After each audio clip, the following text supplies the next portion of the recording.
Esta presentación en inglés está en el canal de YouTube de Michael Roberts, este conocido economista británico marxista.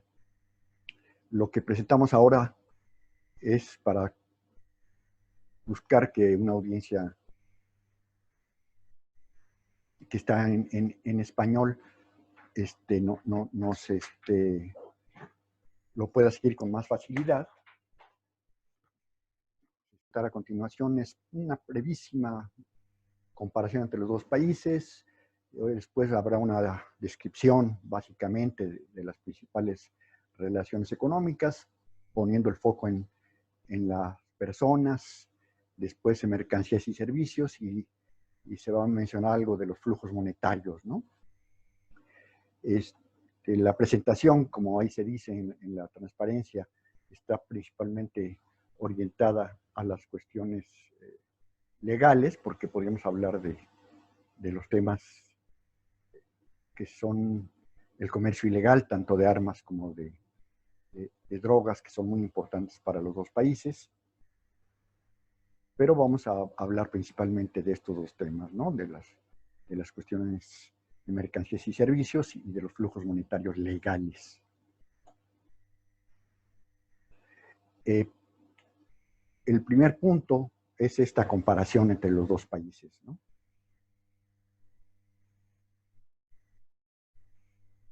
Ahí está el cuadro donde se ve la población mexicana en 2018 era de aproximadamente 127 millones, un poco más, casi 128, y el Estados Unidos era un poco más del doble de la población mexicana, ¿no? La tasa de crecimiento es bastante diferente, la población mexicana crece al doble que la estadounidense. Y el tercer renglón muestra, pues, quizá la diferencia más importante entre los dos países. El ingreso nacional bruto a paridad de poder adquisitivo en dólares de ese momento, de 2018, era aproximadamente 9 veces, 10 veces la estadounidense con respecto a la mexicana, ¿no? $20,000 por persona contra $2,500 por persona en México, ¿no? Es una diferencia abismal. Estados Unidos es uno de los países más ricos y México es un país que está clasificado como de ingreso medio alto por el Banco Mundial, que es de donde están tomados los datos de este cuadro. Si se toma otro indicador, cambia, ya la diferencia no es tan grande, pero sigue siendo abismal, ¿no? Entre 7 y 8 veces. Y si se va a otras variables, yo aquí destaco el gasto militar, porque eso refleja muy bien las opciones que tienen los dos países. Los Estados Unidos frecuentemente utilizan la fuerza para imponer sus necesidades a otros países, y en el caso de su vecino no hemos tenido una larga historia de invasiones, aunque ya en el siglo XX no son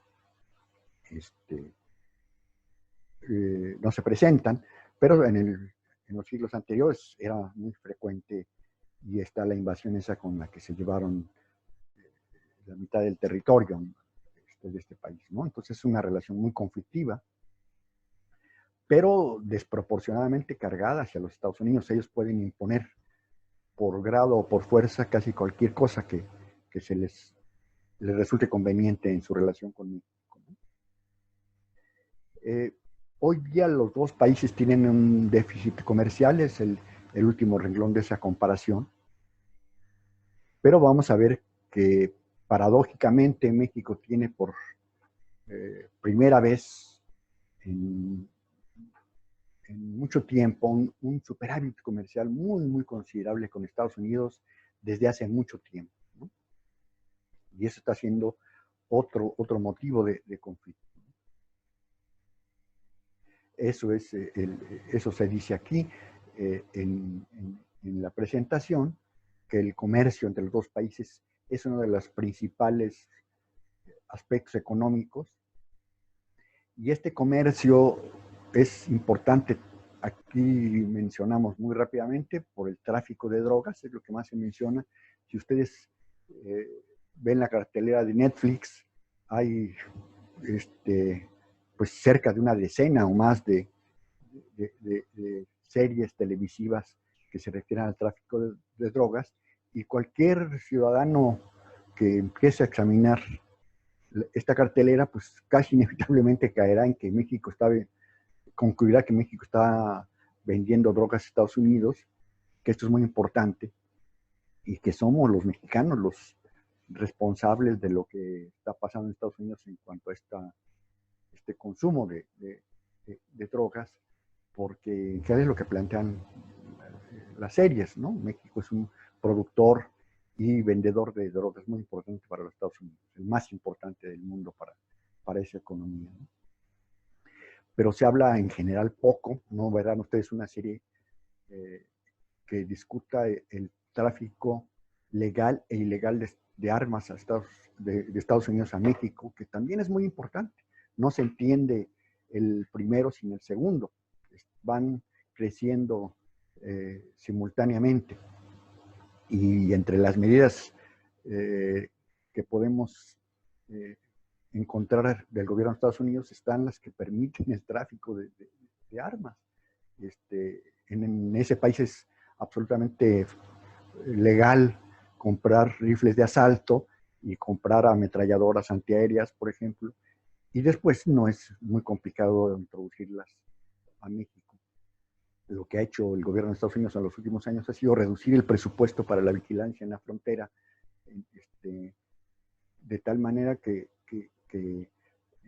es muy fácil introducir armas a México desde Estados Unidos.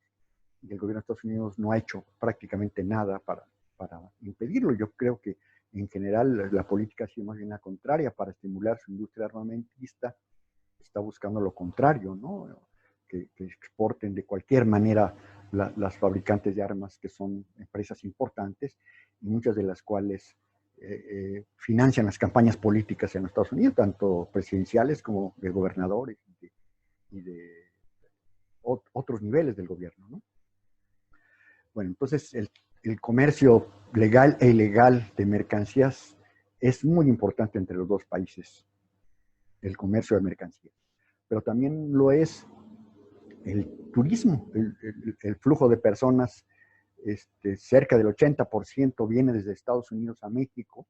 Es el principal destino del turismo estadounidense. México es el doble que Europa, por ejemplo. Y recíprocamente los turistas mexicanos van preferentemente a Estados Unidos y no a otro lugar del mundo, ¿no?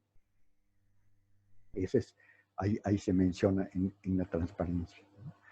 Pero también en los flujos monetarios, no solamente los de personas, son muy considerables entre los dos países, ¿no? Mercancías, personas es muy importante, pero también los flujos financieros. La mayor parte de la inversión foránea que viene a México es de Estados Unidos, y tiene como destino tanto la maquila como otros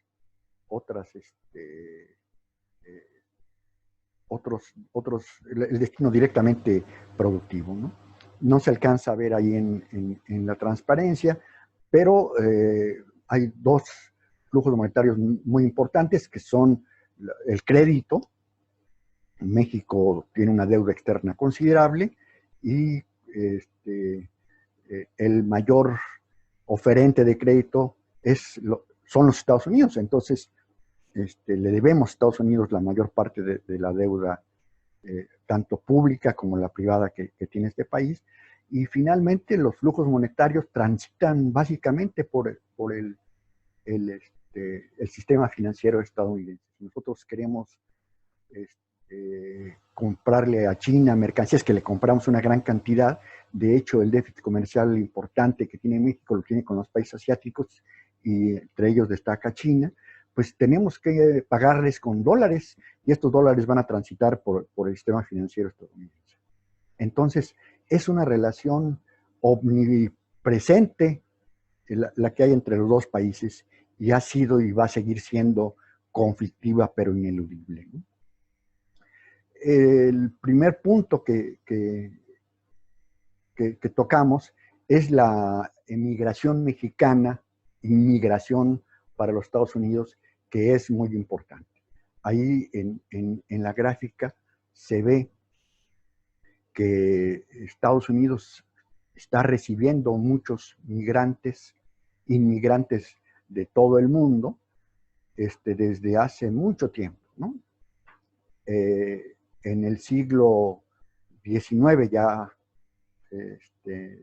hay datos registrados, pues eran 2.2 millones los migrantes que había, inmigrantes que había, y aumentó muy rápidamente hacia principios del siglo XX, ya se había quintuplicado más o menos la cantidad, y vean ustedes que empezó a disminuir y que a partir de 65 se cambió la legislación para permitir el flujo de migrantes hacia los Estados Unidos, y entonces se disparó hasta los niveles actuales en que hay 40 y tantos millones de migrantes en los Estados Unidos. Este punto es muy importante. Los Estados Unidos admiten o rechazan migrantes según sus necesidades económicas. Ese punto de 9.6, que fue bastante bajo, se dio cuando había auge económico en los Estados Unidos. Los datos muestran que es la época dorada, es el fin más o menos de los 25 años de posguerra, en donde la economía estadounidense y del mundo en general creció muchísimo. Recuerden ustedes que México tuvo lo que se llamó el milagro mexicano, que se crecía 6%, 3% en términos per cápita, y entonces pues no había necesidad para los mexicanos de emigrar a los Estados Unidos, y ellos cambiaron su legislación para admitir migrantes, ¿no? Tanto los legales como los ilegales. Ellos administran esta distinción entre lo que es legal y lo que es ilegal, permiten el flujo ilegal cuando les conviene, y han llegado a expulsar cientos de miles de mexicanos, por ejemplo, en algún momento de la historia, cuando les convino, ¿no? Hoy es uno de los principales tópicos porque desde hace tiempo hay problemas de empleo en los Estados Unidos, no están ofreciendo buenos empleos en promedio en los Estados Unidos, y entonces para paliar este problema están empezando, perdón, a rechazar inmigrantes, están cerrando la válvula. Obama expulsó muchísimos migrantes y cerró la compuerta y hizo mucho más complicado el ingreso a los Estados Unidos. Vean ustedes que desde los 70 se incrementó, después de ese cambio de legislación de los 65, se incrementó el porcentaje de migrantes en la población, y que ahora es cerca del 13%. Uno de cada 6 personas en Estados Unidos nació en otro país, pero muchos de los que aparecen como ciudadanos son originarios de otros países, hablan su lengua, mantienen sus costumbres. Es el caso de los mexicanos, ¿no? Eso está pasando, y se volvió un tema de campaña.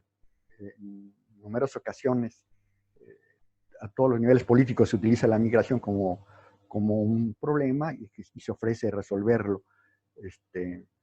Obama se había propuesto resolverlo y no pudo hacer gran cosa porque tuvo siempre la oposición republicana, que ha hecho del rechazo a los migrantes uno de sus temas favoritos.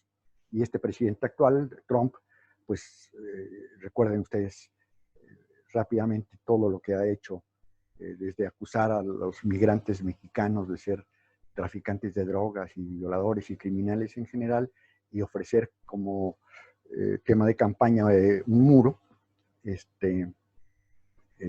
pues este tema de la migración se volvió central para la política estadounidense. Ha sido siempre de los más importantes, pero ahora se volvió en el tema, ¿no? Esta migración es tanto documentada como indocumentada. Aproximadamente un 20-25% de la población estadounidense son, de los migrantes que entran a Estados Unidos, son no documentados o ilegales, como lo dicen ellos, ¿no? Ahí están las cifras para 2017, en que había casi 11 millones de migrantes ilegales en Estados Unidos que están expuestos a ser expulsados en cualquier momento, ¿no? Estos son desde los migrantes que fueron llevados ahí como niños y que estudiaron y que ahora tienen grados universitarios, que son, que les llaman los Dreamers en Estados Unidos, hasta los que están en los campos de agrícolas produciendo los alimentos indispensables para la población estadounidense, que no tienen ningún servicio de salud y que no los expulsan porque si no se quedarían sin alimentos en sus despensas, ¿no? Entonces vean ustedes que es muy importante la proporción de migrantes indocumentados, aproximadamente la cuarta parte. Hay algunos que se consideran ciudadanos, que son aproximadamente el 45%, y el resto son o ilegales o estos que están legalmente residentes, pero no tienen la nacionalidad estadounidense y no tienen todos los derechos que tienen los estadounidenses, ¿no? Ahí se ve cómo ha cambiado esta composición de la inmigración en los Estados Unidos. Se ve cómo a partir de los 60 el flujo que permitieron no fue llenado por europeos, que es la población que originalmente colonizó los Estados Unidos, y que la proporción de europeos que ahí aparece en café ha ido disminuyendo. En términos absolutos han ido aumentando, pero en términos relativos han ido disminuyendo porque han crecido mucho más los inmigrantes que vienen de Asia, que es el café claro que sigue. Es una porción que se ha venido ensanchando a lo largo del tiempo, que es muy importante. Y la otra franja importantísima que ha venido a sustituir a la europea y que es la latinoamericana, donde México tiene un papel destacado. Aunque hay que destacar esto que estoy señalando con la flecha en la transparencia, que desde los últimos años, sobre todo a raíz de la gran recesión de 2008, primero se estanca la inmigración mexicana y después empieza a decrecer incluso en términos absolutos. Ahí tenemos los datos de los migrantes que hay en Estados Unidos por su país de origen. Están los 5 países más importantes.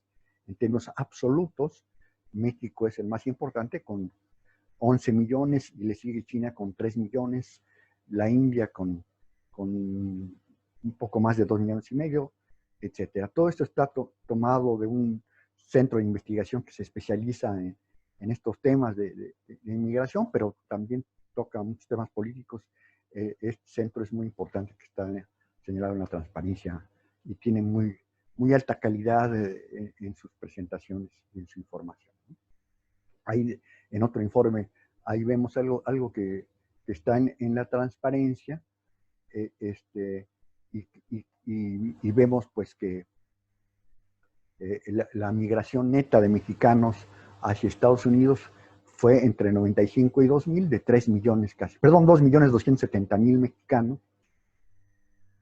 pero que en los últimos años, de 2005 a 2010, disminuyó la población de mexicanos en Estados Unidos. Hubo 20.000 mexicanos menos que regresaron al país, pero ese flujo se aceleró. Entre 2009 y 2014 salieron 140,000 mexicanos de los Estados Unidos. Hay una emigración de mexicanos que está viniendo ahora desde los Estados Unidos a México. Es algo nuevo. En rigor, el problema de la migración mexicana se empezó a resolver.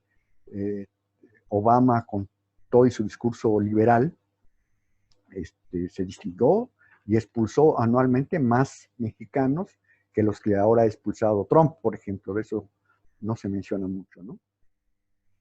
Bueno, esta migración mexicana es muy importante para los Estados Unidos, pero es también muy importante para México.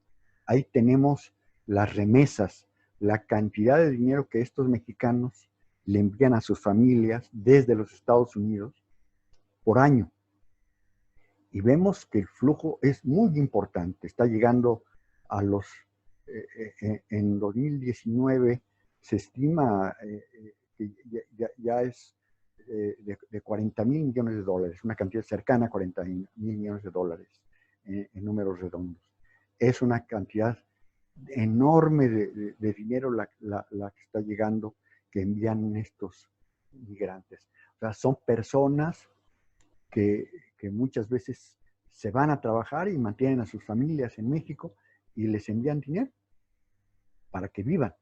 Estas familias mexicanas, estos hijos o esposas o esposos de migrantes, no vivirían tal como lo hacen si no les enviaran este dinero anualmente. Es una cantidad muy considerable la que están enviando cada año desde los Estados Unidos hacia México. Entonces, es una variable importantísima. Este flujo de personas, esta exportación de trabajadores mexicanos a los Estados Unidos tiene como contraparte el flujo monetario de las remesas. Y contrariamente a lo que muchos pensaban, por ejemplo, ahora con la crisis del COVID, con esta pandemia que está haciendo estragos en ambos países, muchos ponían que iban a caer abruptamente las remesas y contrariamente a lo que se piensa, no cayeron, aumentaron. Y están tratando de explicar este fenómeno, y como ya se había observado un crecimiento de las remesas, está siendo polémico, porque una posibilidad obvia es que están mandando más dinero por solidaridad los migrantes. Eso se ha observado en todo el mundo, no solamente en México.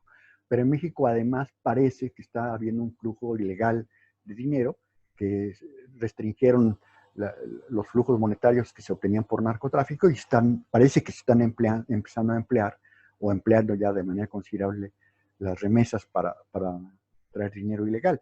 Y esto lo hace con la anuencia del sistema financiero estadounidense, ¿no? Ahí se ve en esta gráfica la importancia que tiene para México las remesas. Ahí se ve, se ven las remesas que en algunos años son comparables a las exportaciones petroleras, y en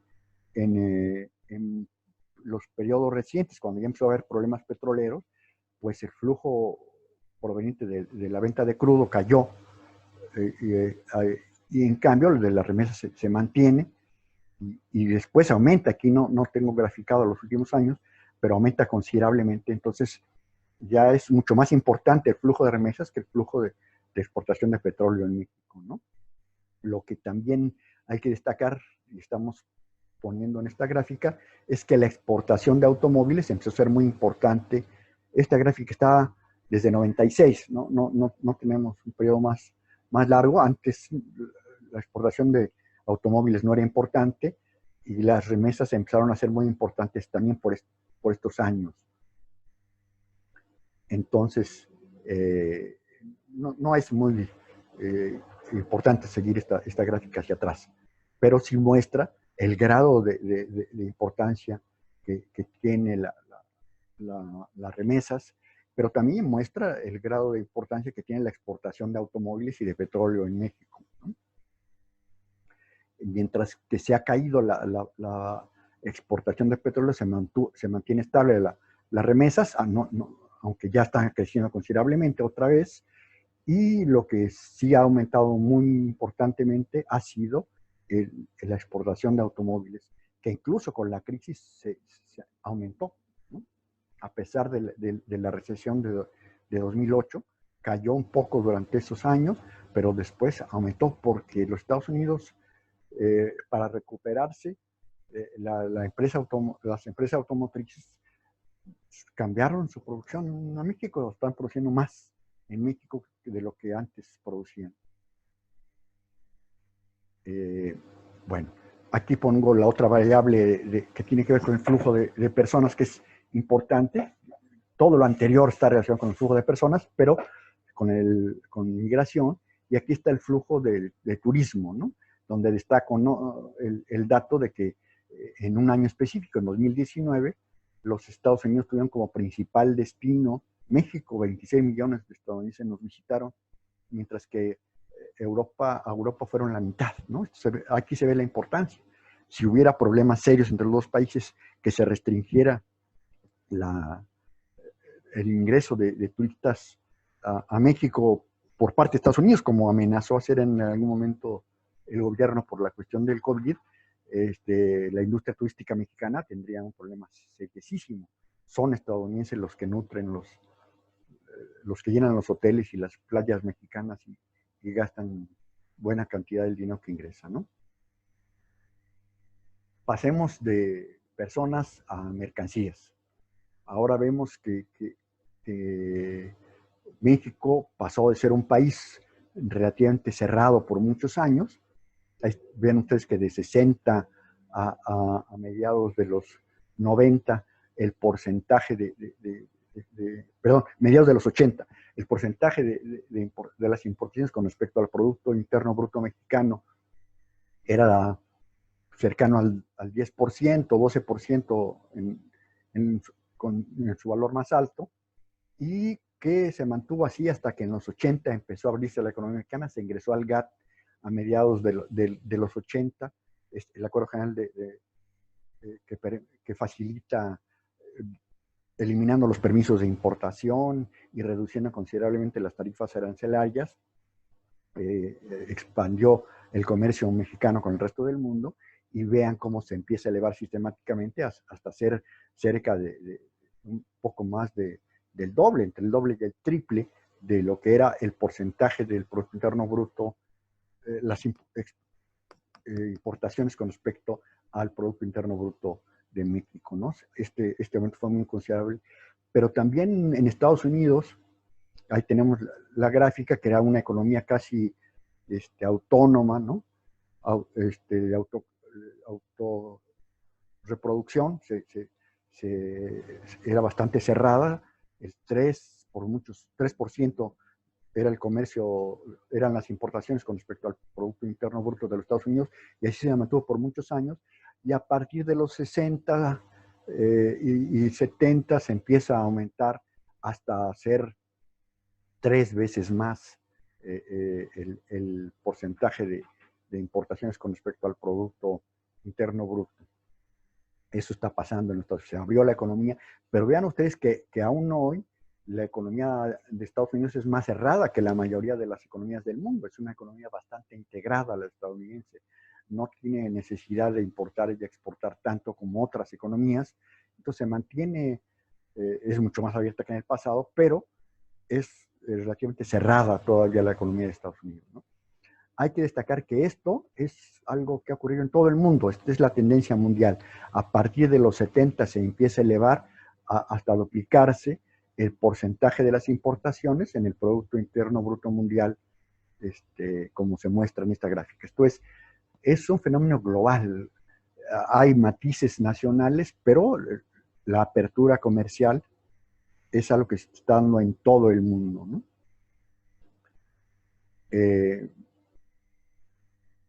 Esta apertura comercial, contrariamente a lo que dice la teoría, que la teoría dominante, la teoría neoclásica que se enseña en todas las universidades como la verdad, como la ciencia económica, postula que hay una tendencia al equilibrio, y que cuando se abrieron las economías en los 70s, 80s, muchas veces de manera forzada. México abrió su economía no porque lo decidiera el gobierno después de una sesuda reflexión, sino porque era una exigencia del Fondo Monetario Internacional y del Banco Mundial cuando hacían préstamos. Si ustedes tienen que abrir su economía, punto, si no, no les prestamos, y si no nos prestaban, no se resolvían las crisis cambiarias, que eran bastante graves, son bastante graves en todo el mundo. Entonces, eso fue una necesidad para los países que eran deudores, pero los acreedores como Estados Unidos, que son los que imponían la apertura comercial a otros, ellos le impusieron el Tratado de Libre Comercio a México y a otros países. Se supone que iban a salir beneficiados de esto, y Estados Unidos ha tenido un problema distinto a otros países desarrollados.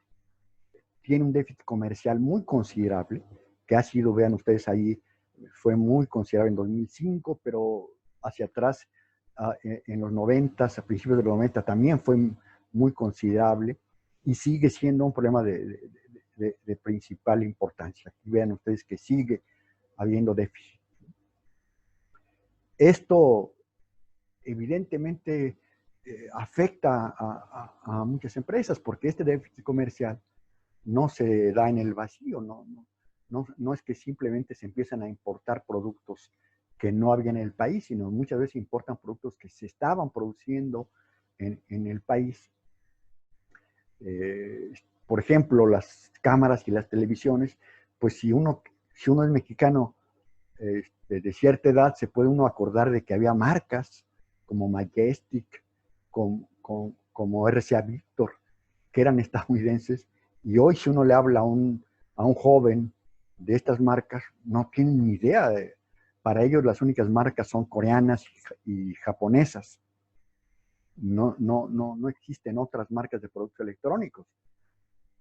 La importación de televisiones es casi del 100% en Estados Unidos, casi el 100% del consumo se importa, y estas se producen en otros países, ¿no?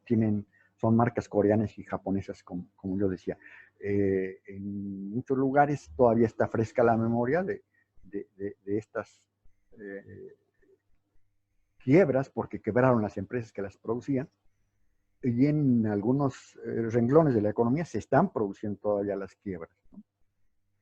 Entonces, es muy, muy importante este déficit desde el punto de vista económico para los Estados Unidos, y se ha vuelto un tema de campaña. Hagamos América Grande de nuevo, de Trump, tiene como uno de sus renglones importantes este déficit comercial, ¿no? ¿De dónde, cuáles son los argumentos que hay detrás de que el déficit comercial es importante? Pues aquí hay que recurrir a los inspiradores de la política actual en Estados Unidos, hay que buscarlos, y no es muy difícil toparse con que este economista del Economic Policy Institute, Robert Scott, es uno de los que ha inspirado la política de Trump, ¿no? Él dice que con el déficit comercial ha producido, mediante la manipulación de divisas, entre 2 y 6 millones de trabajos perdidos en Estados Unidos, ¿no? Que se podían recuperar en los siguientes 3 años si se redujera este déficit comercial que está producido por una manipulación de la divisa. Artificialmente China, por ejemplo, mantiene un tipo de cambio entre el yuan y el dólar subvaluado, de manera que los productos chinos son extraordinariamente baratos en Estados Unidos, y esto eleva el déficit y esto destruye empleos en Estados Unidos. Este es el argumento. Y hay 20 países que lo hacen. Estados Unidos se queja de que hay 20 países distintos, Alemania, Corea del Sur, Estados Unidos, China, provocan estos problemas en Estados Unidos.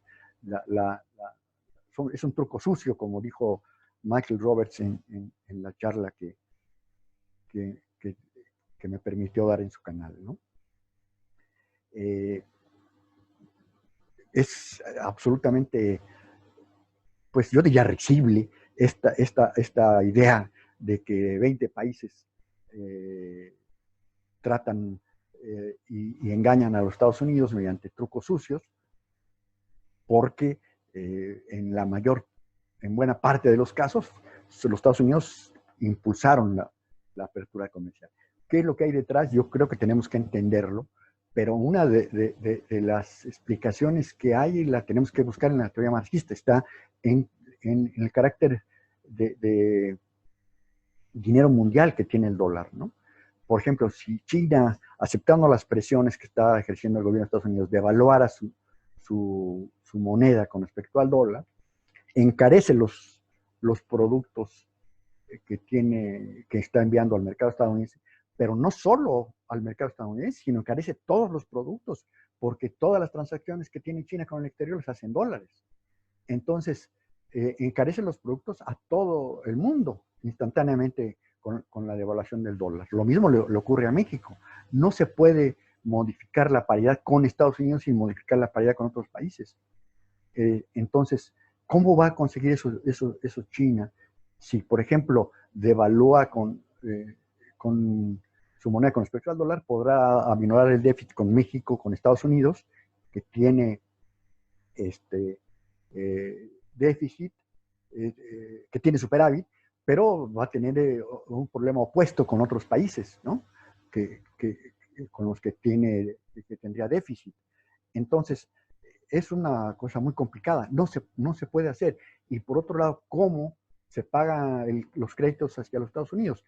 Se pagan con dólares. ¿Y cómo van a obtener los países que le deben a Estados Unidos estos dólares vendiéndole mercancías? Entonces, esta correspondencia entre los flujos de mercancías, esta asimetría entre flujos de mercancías y flujos de dinero, es lo que dificulta o casi imposibilita el equilibrio de la balanza comercial estadounidense. No se puede hacer fácilmente y yo diría que es casi imposible que se efectúe, como varios economistas han reconocido.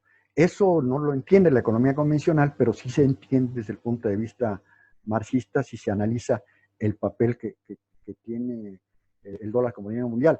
La solución sería retirar al dólar como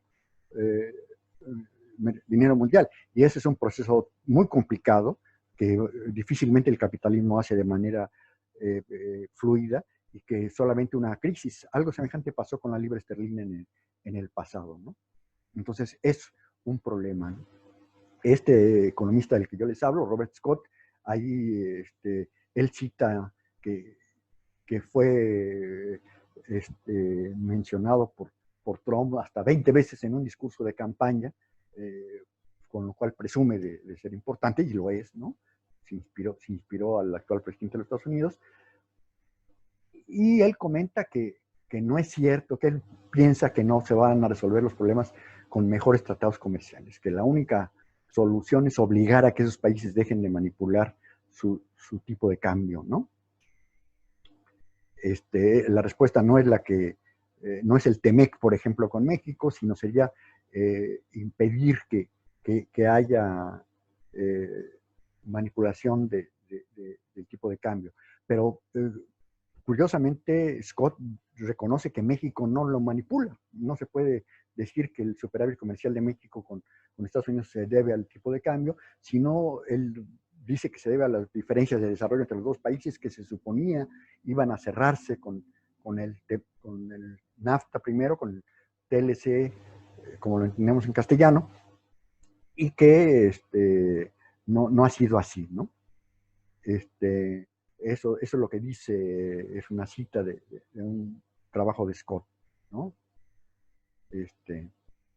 Ahí vemos este flujo, la balanza aquí nada más mercancías, no están considerados servicios,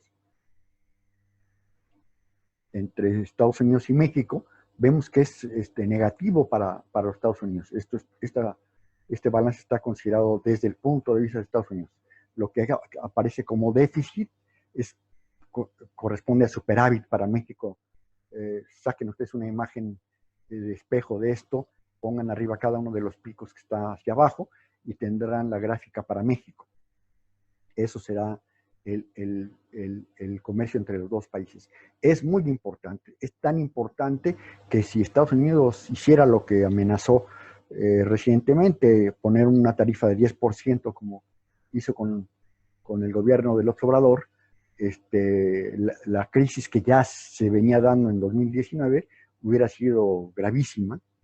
La recesión, era una recesión todavía en 2019, decreció un poquito la economía mexicana en todo el año, pues hubiera sido catastrófica ya de 2019, y a eso, si a eso se le suma lo que estaba pasando con la pandemia, pues estaríamos en una crisis gravísima. Entonces el gobierno del López Obrador tuvo que poner el muro que había ofrecido Trump en la frontera sur, no con una construcción de una barda, sino con la Guardia Nacional, y se redujo considerablemente el flujo de migración hacia los Estados Unidos. Fue una medida de fuerza que impuso el gobierno estadounidense y que tuvo que acatar el gobierno mexicano porque no tenía alternativa. Entonces se está reduciendo la inmigración aquí utilizando este superávit comercial mexicano, déficit desde el punto de vista estadounidense, que es muy importante. Vean ustedes qué tan importante es el déficit comercial de Estados Unidos, que es ya semejante el que tiene con México en ciertos años. Aquí tengo graficado 2017. China, el déficit comercial con China es el 30% de todo el déficit que tiene Estados Unidos con los principales países, y México está muy cerca de China, ¿no? Es casi tan importante ya el déficit con China. No le pone el gobierno de Estados Unidos, no ha hecho el escándalo que ha hecho con México que con China, aunque sí ya ha llegado a mencionar el gobierno, Trump. Pero vean ustedes que pues esta cuestión del comercio es muy dinámica. Si ustedes ven la literatura de los 70s y 80s, el déficit era con Japón, y ahora el déficit con Japón es muchísimo más reducido en términos relativos, y ha sido pues sustituido por estos dos países, principalmente China y México, ¿no? Hay que explicar esto. No está explicado en muchos casos, pero parte de la explicación, y quizá de la más importante, es que en el caso de México, el superávit mexicano se explica por las inversiones estadounidenses y de otros países que están produciendo en México para el mercado de Estados Unidos. La industria automotriz estadounidense, las tres grandes tienen plantas en México que exportan una porción considerable de su producción a los Estados Unidos, y entonces ese es el déficit. Pero también Samsung tiene producción de televisiones en México, y la exportación de televisiones es muy importante desde México a los Estados Unidos. Y estas marcas son LG y son Samsung. Entonces, los flujos comerciales están relacionados con los flujos de inversión y con los stocks, que como decíamos, la inversión más importante que hay en México extranjera es estadounidense. Entonces, habría que achacarle a la inversión estadounidense buena parte, si no es que la parte más importante del déficit comercial, la inversión que han hecho en México. Y esto no lo han hecho para perjudicar a su país de origen, lo hacen para mantener su tasa de ganancia, lo han hecho como una medida defensiva para recuperar la rentabilidad que estaba siendo erosionada por la competencia de otros países, Japón en su momento, China ahora. Le quitaron, estaban produciendo mercancías más baratas que los Estados Unidos, y entonces estaban mandando a la quiebra a las empresas estadounidenses.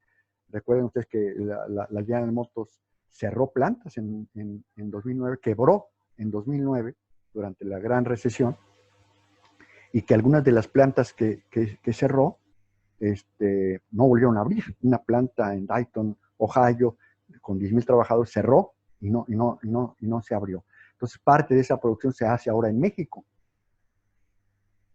Y eso explica el superávit comercial que tiene México. Entonces, no se puede entender el déficit estadounidense, superávit mexicano, sin la inversión que ha aumentado, que es muy considerable. Ahí están los flujos de inversión. Vean ustedes que para el 2018 la inversión en México fue muy importante y aumentó a pesar de la gran recesión de 2008. Hoy se invierte mucho más en México que en el pasado, ¿no? Estos flujos de inversión anuales son semejantes a las exportaciones de automóviles, ¿no? A las remesas. Son muy importantes y ayudan a equilibrar la balanza mexicana, ¿no?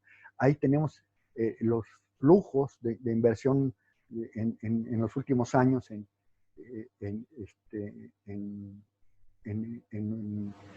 México, provenientes de otros países, y vemos que la más importante son los Estados Unidos, de 30 millones, un poco más de la tercera parte proviene de los Estados Unidos y el resto se lo distribuyen destacadamente España y Canadá y Alemania, pero hay otros países que también invierten considerablemente. En México hablábamos de Corea, ¿no?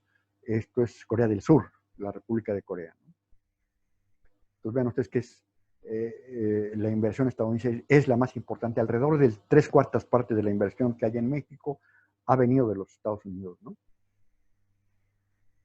Otra manera de invertir es mediante créditos. Nos prestan y las empresas mexicanas solicitan préstamos, el gobierno mexicano solicita préstamos, y esto ha venido aumentando considerablemente en México. Tenemos una deuda muy grande. Aquí está hasta 2001, 2002 el monto de la deuda, pero después crece mucho durante el periodo de Peña Nieto, y es un flujo muy importante. Entonces, tenemos esto como una de las variables decisivas para la economía mexicana. Cuando la economía mexicana no puede pagar la deuda, no puedes pagar el servicio de la deuda. La última vez que esto ocurrió fue en 1994. Se acababa de entrar al Tratado de Libre Comercio cuando vino la crisis cambiaria de 94, y la economía mexicana tuvo una debacle. Se depreció el dólar, no se podía pagar la deuda.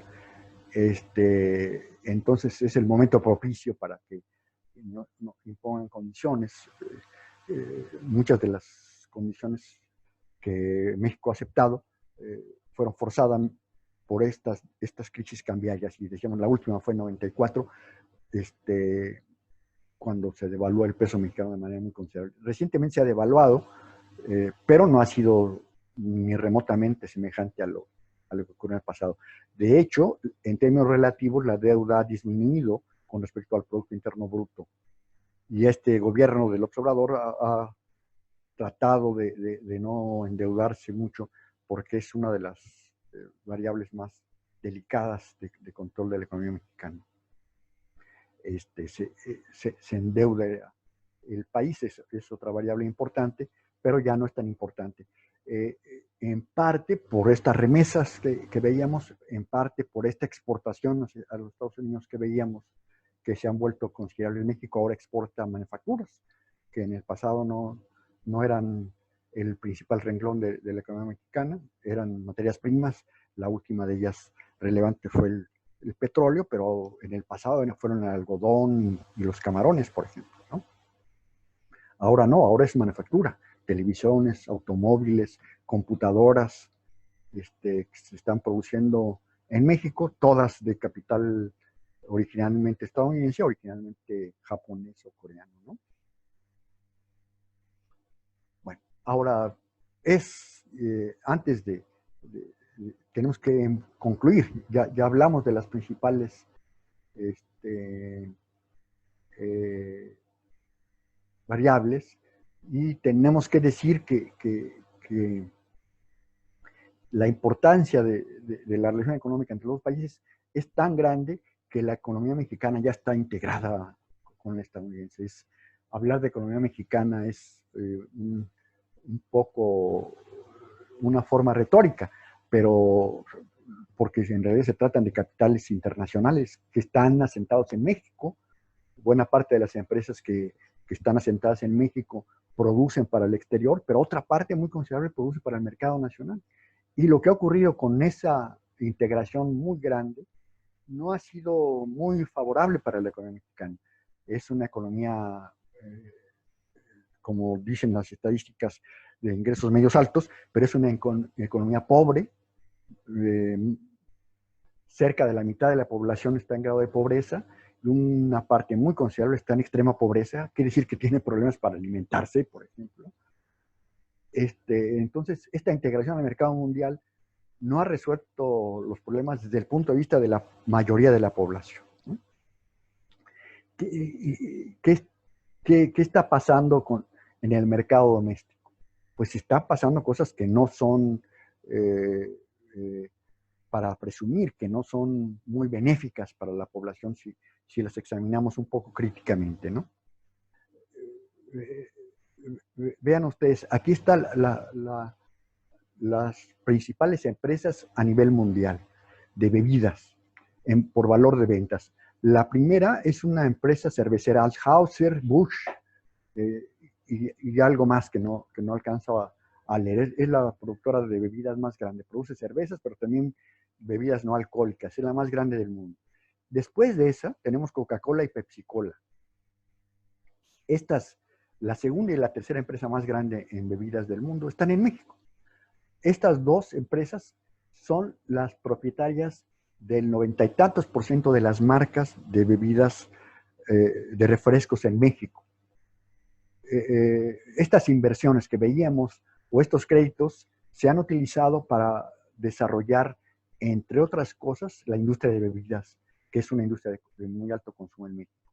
México es uno de los países que tiene más alto consumo de bebidas dulces por persona en el mundo. ¿Es la primera o la segunda? No estoy seguro de esta cifra, si es la primera o la segunda. Si consumen más refrescos que Estados Unidos o menos refrescos que Estados Unidos, pero muy cerca están los consumos per cápita de los dos países. Esto ha sido resultado de la interacción entre las dos economías. Hemos imitado por grado o por fuerza el estilo de vida estadounidense, y México tiene los hábitos de consumo de aquel país, ¿no?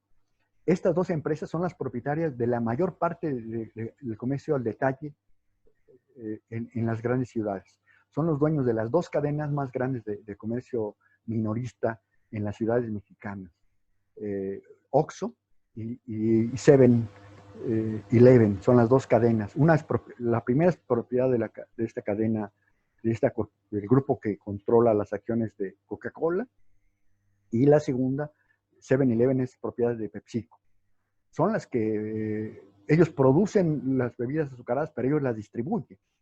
Ellos producen en muchos casos estas bebidas, en todos los casos prácticamente las bebidas, y las venden a la población. Pero junto con esto producen botanas en cantidades industriales.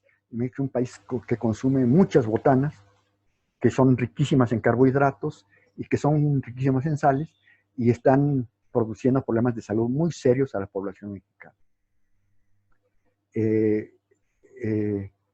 ¿Por qué hacen esto? La explicación está en la ganancia. Como el objetivo de una empresa capitalista es ganar, en donde han encontrado que se puede obtener ganancias más altas en aquellas industrias cuyo consumo per cápita es creciente, porque provocan una adicción en la población.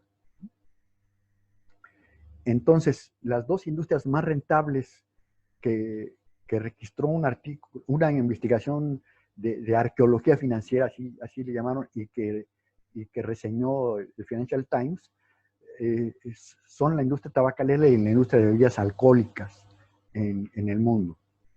Y encontró que alguien que invirtió $1 en la industria tabacalera estadounidense en 1900 y que lo hubiera reinvertido sin retirar los dividendos, ahora tendría $6.28 millones. Vean ustedes el crecimiento que hubo en un siglo y 20 años, en 120 años. Y comparen ese crecimiento contra lo que ocurrió en una industria de ingeniería, por ejemplo. Creció nada más, ese dólar hubiera crecido a $2,000, a 2,000 libras. Si hubiera crecido 2,000 veces, se hubiera multiplicado por 2,000 veces. Aquí está en libras porque es una industria, una empresa ingenieril británica la que el Financial Times estaba analizando. Pero vean ustedes la diferencia, de miles a millones. Es más de 1,000 veces la rentabilidad que ha tenido alguien que compró una acción en la industria tabacalera. Y si hubiera sido en la industria alcohólica, hubiera sido de cientos de miles, no millones, pero cientos de miles, 10 veces más, pero 100 veces más que en la industria ingenieril, ¿no? Esto es lo que explica lo que ha pasado en estas industrias. Mientras que muchas industrias de consumo, como la automotriz, por ejemplo, tienen dificultades para aumentar el consumo per cápita, los Estados Unidos, para aumentar el consumo per cápita, han tenido que producir automóviles cada vez más grandes. Para transportar la misma persona, ahora utilizan una camioneta que fue diseñada originalmente para transportar una patrulla del ejército. Eso se lo han vendido a la clase media alta de todo el mundo como un vehículo de lujo y es mucho más caro. De esta forma están incrementando el consumo per cápita de automóviles. Pero esto les cuesta trabajo, es lento. En cambio, en tabaco y en bebidas alcohólicas, las sustancias activas, las drogas que contiene el alcohol y la nicotina, consiguen que el aumento crezca mucho más que la población. Entonces, por eso obtienen ganancias tan altas, porque no se ha visto limitado el consumo por el crecimiento poblacional de estas industrias.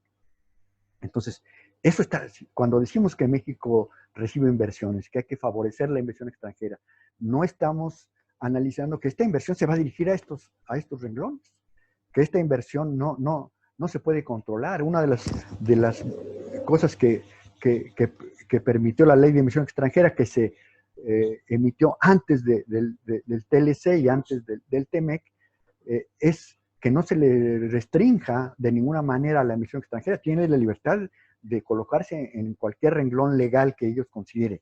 Y estos renglones son el tabaco y las bebidas alcohólicas. El resultado es que la población mexicana tiene como principal causa de muerte los ataques al corazón, que están muy relacionados con el tabaquismo, y como segunda causa de muerte la diabetes, que está muy relacionada con la sobreingesta de carbohidratos que venden en las tiendas de Coca-Cola y con los refrescos de Coca-Cola que tiene una cantidad desproporcionada de azúcar. Entonces, esto es lo que estamos obteniendo en México como inversión, ¿no?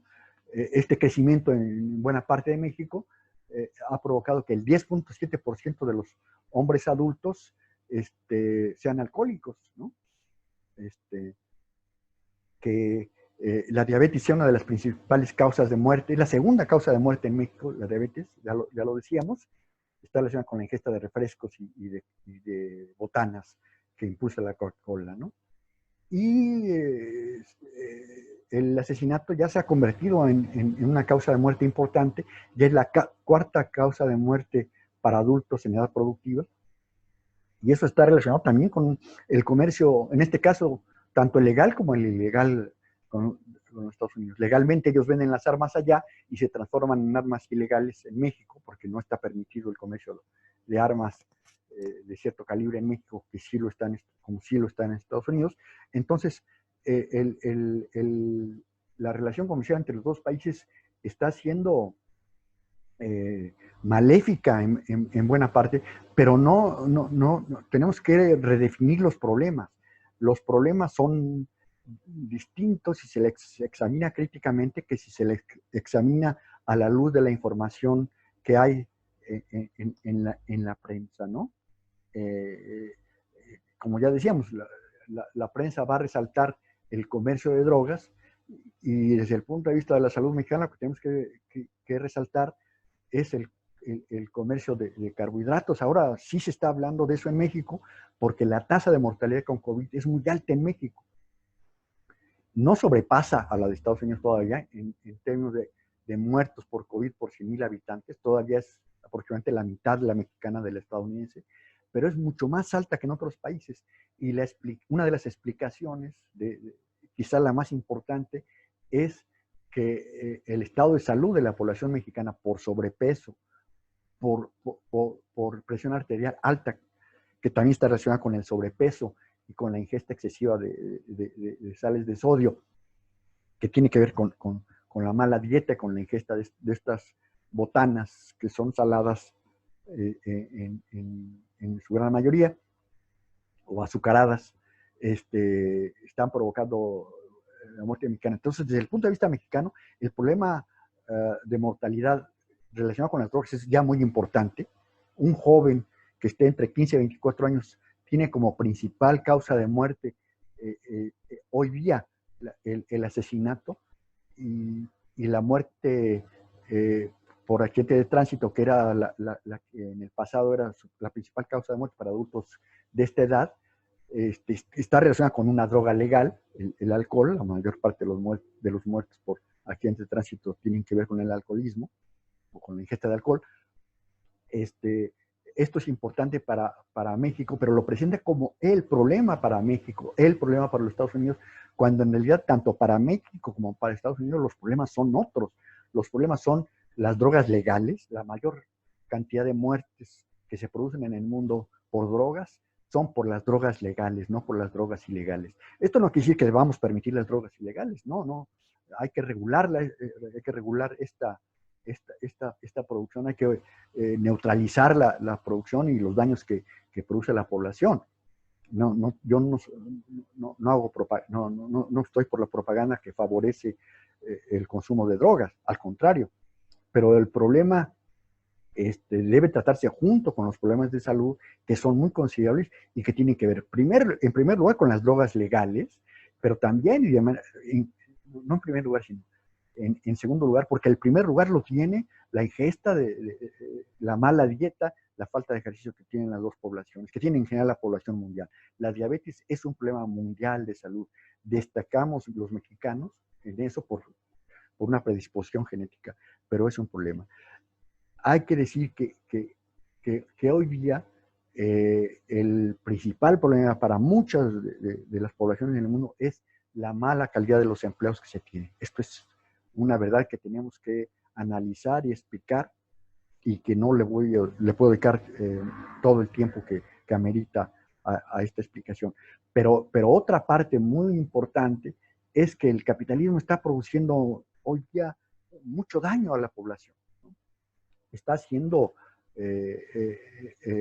ya estamos poniendo como país, como desarrollo capitalista en peligro la vida misma. Si no hacemos algo pronto con la crisis ambiental, habrá destrucción del planeta en pocos años, pero aún antes que esto ocurra, la calidad de vida de muchas personas es muy mala, ¿no?